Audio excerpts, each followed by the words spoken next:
Part 3. Veil of the Unknown. In the profound darkness, a series of chaotic events unfolded. Naraya, relying on her instincts, conjured a protective barrier around Tanda and herself.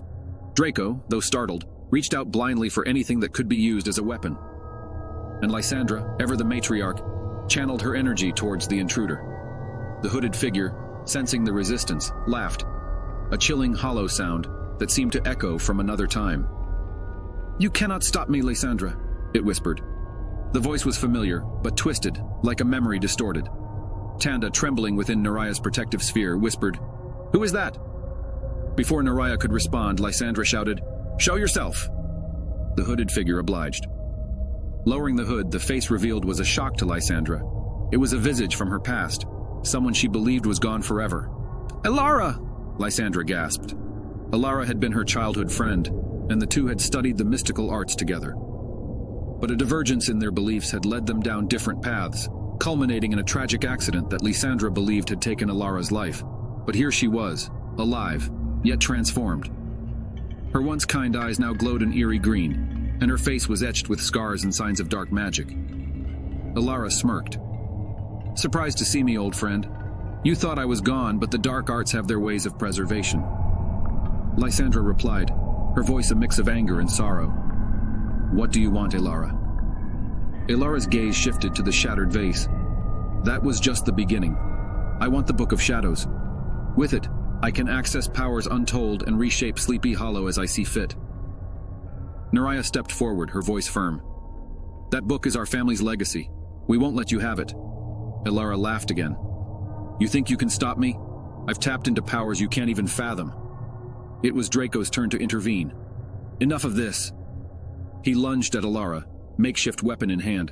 With a swift motion, she sent him flying back with an invisible force. He crashed into a wall, groaning in pain. Lysandra, seeing the danger her family was in, acted decisively.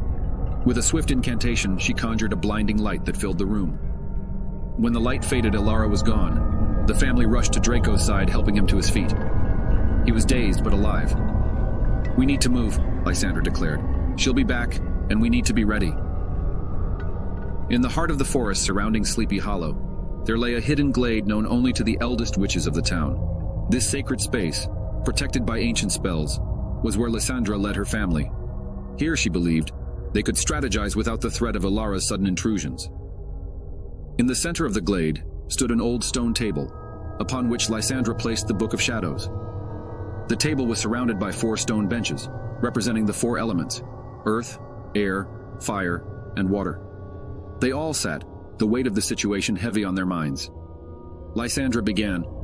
"Elara and I were close, but our views diverged as we grew older. She sought power for power's sake, while I believed in balance. The accident that I thought took her life was a result of her trying a forbidden spell. I never imagined she survived." Naraya interjected. "But why does she want the Book of Shadows? It's our family's history, not hers." Lysandra sighed. "The book isn't just a record. It contains spells and rituals that in the wrong hands can be catastrophic. She wants to tap into its darkest chapters." Tanda, absorbing all this, finally voiced her thoughts. "What do we do? How can we stop her?" Lysandra looked at her daughters, pride and concern evident in her eyes. "We need to stand together. Our strength lies in our unity."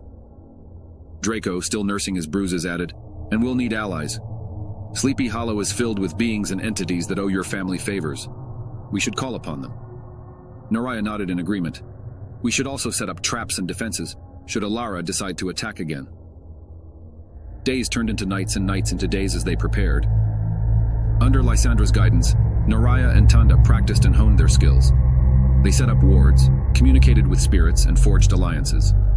Draco, using his intimate knowledge of the house and the land, devised ingenious traps. As the days passed, a growing unease settled upon them. Elara's absence was palpable. It was clear she was planning something big.